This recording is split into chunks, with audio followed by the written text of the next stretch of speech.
Menteri Keuangan Purbaya Yudi Sadewa lagi-lagi jadi sorotan.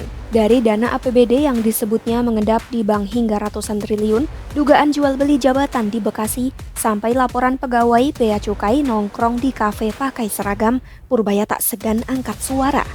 Bantahan terhadap Purbaya pun datang bertubi-tubi dari pihak yang berkaitan. Bahkan, Purbaya sampai diminta berhenti mengomentari yang bukan ranahnya. Apa yang sebenarnya terjadi? Simak selengkapnya dalam video berikut.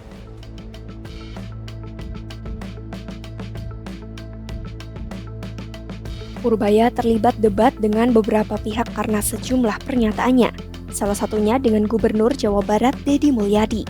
Awalnya, Purbaya menyoroti dana APBD yang masih mengendap di bank hingga 234 triliun rupiah, termasuk dana APBD Jabar sebesar 4,17 triliun rupiah. Menurutnya, penyebabnya bukan kurangnya alokasi anggaran, tapi rendahnya penyerapan belanja oleh pemerintah daerah. Ia menegaskan pemerintah pusat sudah menyalurkan dana tepat waktu dan yang jadi masalah adalah kecepatan eksekusi di daerah. Tudingan ini langsung dibantah Deddy yang menegaskan dana APBD Jabar tersebut tidak disimpan dalam deposito dan menantang Purbaya untuk membuka data secara terang-terangan. Menurut Deddy, sebagian besar daerah justru mempercepat realisasi belanja agar manfaatnya langsung dirasakan masyarakat, sehingga tudingan Purbaya dianggap bisa merugikan daerah yang sudah bekerja maksimal. Di antara kabupaten, kota, dan provinsi yang jumlahnya sangat banyak ini, pasti ada yang bisa melakukan pengelolaan keuangan dengan baik, bisa membelanjakan belanja kepentingan masyarakatnya dengan baik, dan bisa jadi juga ada daerah-daerah yang tidak bisa membelanjakan keuangan daerahnya dengan baik, bahkan bisa jadi uangnya banyak yang disimpan dalam bentuk deposito atau tabungan di bank-bank daerahnya masing-masing. Nah, tentunya ini adalah sebuah problem yang harus diungkap secara terbuka dan diumumkan kepada publik secara terbuka, sehingga tidak membangun opini bahwa seolah-olah daerah ini tidak memiliki kemampuan dalam melakukan pengelolaan keuangan. Hal ini akan sangat merugikan daerah-daerah yang bekerja dengan baik. Efeknya adalah kalau semuanya dianggap menjadi sama, daerah yang bekerja dengan baik akan mengalami problematika pengelolaan keuangan, sehingga daerahnya terus-menerus mengalami penurunan daya dukung fiskal, dan ini sangat berefek buruk bagi kinerja pembangunannya. Menanggapi bantahan Deddy, Purbaya menekankan datanya bersumber dari Bank Indonesia, bukan perhitungan internal Kementerian Keuangan. Ia menepis anggapan menyinggung Jawa Barat secara spesifik dan menyarankan Deddy memeriksa langsung sistem pelaporan perbankan di Bank Indonesia. Menurut Purbaya, data yang ia gunakan rutin masuk dari bank dan kritik yang muncul lebih seperti debat internal Deddy dengan bawahannya sendiri. Tanya aja ke Bank Sentral, itu kan data dari sana. Harusnya dia cari, mungkinan besar anak buahnya juga ngibulin dia loh. Kalau itu kan dari laporan perbankan kan, data Pemda sekian, ini sekian, ini sekian. Sepertinya data saya sama dengan data Pak Tito waktu saya ke Pak Tito kemarin tuh. Kan pagi Pak Tito jelaskan kan, data di perbankan ada berapa, angkanya mirip kok. Jadi Pak Deddy tahu semua bank, kan dia hanya tahu Jabar aja kan. Saya nggak pernah describe data Jabar kan. Kalau dia bisa turunkan sendiri, saya nggak tahu dari mana datanya. Dia debat sama dia sendiri. Saya nggak tahu. Jadi saya nggak pernah bilang Jabar berapa kan. Saya bilang data di perbankan sekian punya Pemda. Dan data itu dari bukan laporan apa sih? Sistem keuangan Bank Sentral, dia ada, saya lupa namanya, BI apa sih? Saya bukan pegawai Pemda Jabar, kalau mau dia periksa aja sendiri. Ya kan, itu data dari sistem monitoring BI yang dilaporkan oleh perbankan setiap hari kali ya, setiap berapa minggu sekali, itu seperti itu datanya. Dan di situ ada flag, ada contrengan nih data punya siapa, punya Pemda, depositonya jenisnya apa, deposito, giro, dan lain-lain. Jadi jangan Pak Deddy nyuruh saya kerja. Selanjutnya, giliran Gubernur Sumatera Utara Bobi Nasution yang tersenggol pernyataan Purbaya soal dana APBD yang masih tersimpan di bank. Purbaya sebelumnya menyebut ada 3,1 triliun rupiah dana Pemprov Sumut yang belum direalisasikan. Bobi menegaskan jumlah sebenarnya tinggal 990 miliar rupiah. Ia menjelaskan semua dana bisa dicek langsung di RKUD Bank Sumut dan sebagian sudah digunakan untuk pembayaran kegiatan serta perubahan APBD. Bobi menambahkan realisasi anggaran sejauh ini berjalan baik meski ia tidak merinci program spesifiknya. Ia menyebut telah menargetkan penyerapan anggaran tahun ini bisa mencapai 90%. RKUD kita cuma satu ya. Di RKUD kita itu hanya di Bank Sumut. Hari ini saldonya di sana ada 990 miliar. Nanti coba apakah kami salah input ataukah seperti apa yang disampaikan Pak Menko 3,1 triliun. Nah, ini nanti coba kita lihat lagi. Tapi yang di hari ini di rekening bisa silakan dicek, itu terbuka, boleh dicek. Silakan RKUD kita ini 990 miliar di RKUD. Dan itu pun memang untuk pembayaran beberapa kegiatan ya Pak ya. Beberapa kegiatan dan juga karena P itu kemarin dari Kemendagri belum dievaluasi. Menanggapi bantahan Bobi, Purbaya lagi-lagi menekankan datanya bersumber langsung dari Bank Indonesia, bukan perhitungan internal Kemenkeu, sehingga seharusnya angka tersebut akurat. Ia meminta para kepala daerah untuk memeriksa kembali besaran dana yang tersimpan di rekening masing-masing. Purbaya juga menegaskan data Bank Indonesia dilaporkan secara berkala sehingga pemerintah pusat yakin angka yang mereka pegang sudah benar. Ia menambahkan bila ada perbedaan, itu kemungkinan karena input data dari daerah, bukan kesalahan sumber daya dari Bank Sentral. Itu dana dari BI, itu dicek sama BI, harusnya betul seperti itu. Mereka harus cek lagi seperti apa dana di perbankannya mereka. Itu kan dari data dari Bank Sentral. Itu laporan dari bank yang dilaporkan setiap saat ke Bank Sentral. Harusnya itu yang betul. Selain soal dana daerah yang mengendap di bank, Purbaya juga menyoroti masih adanya praktik jual beli jabatan di beberapa daerah, termasuk Bekasi, yang menurutnya menyebabkan bolongnya anggaran pembangunan.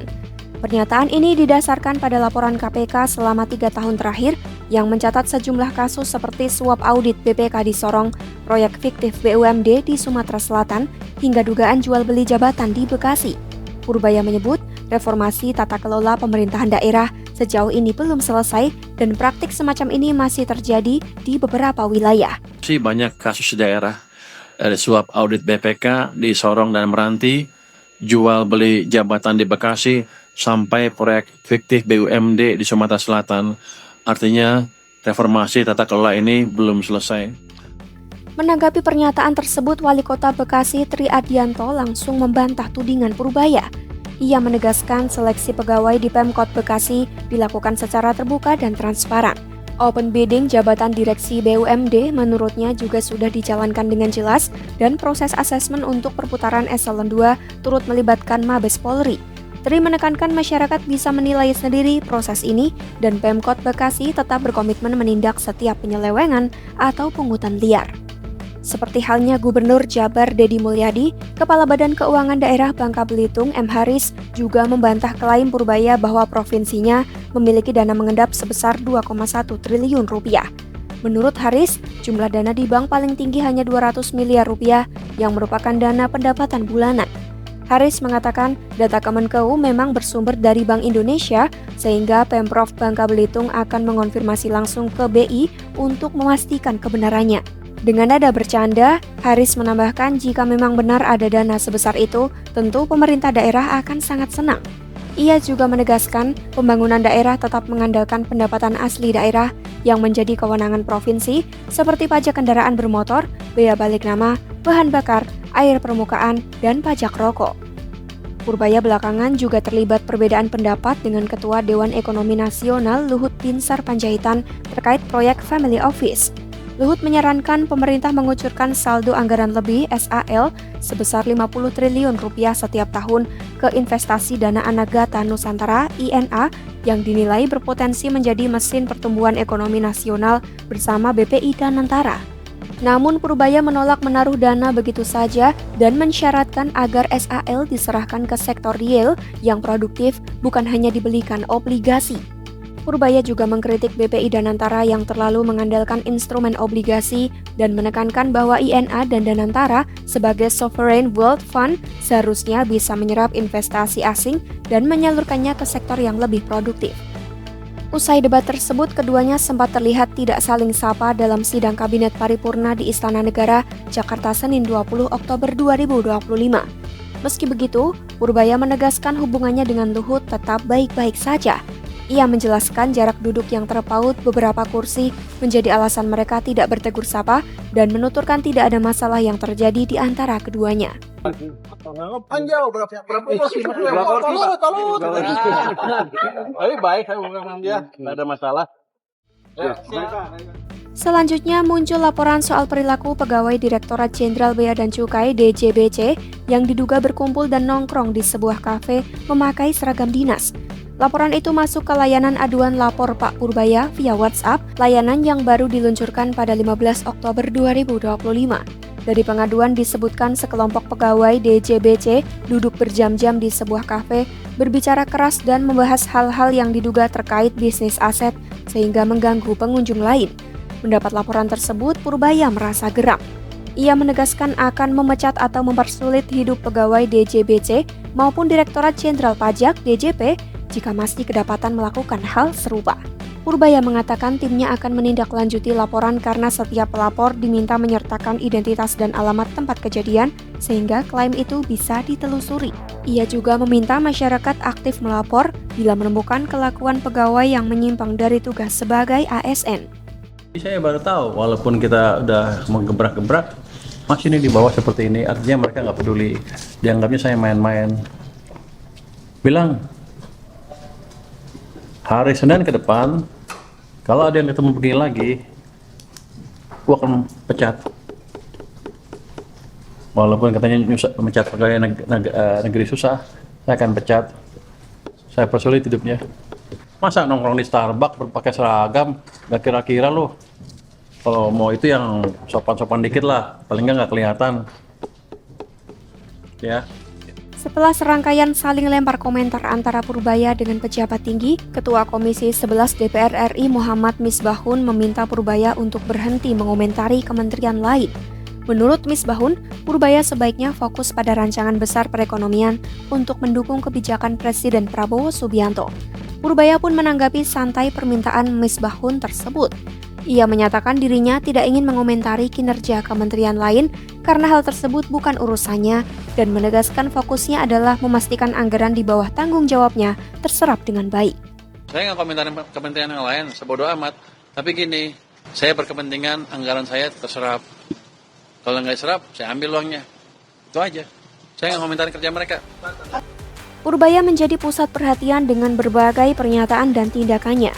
Laporan, bantahan, dan tanggapan membuat situasinya semakin ramai diperbincangkan. Semua kejadian ini menunjukkan rumitnya mengelola pemerintahan dan pentingnya koordinasi serta akuntabilitas di tengah tekanan dan pengawasan. Ikuti terus informasi-informasi terkini hanya di YouTube Kompas.com.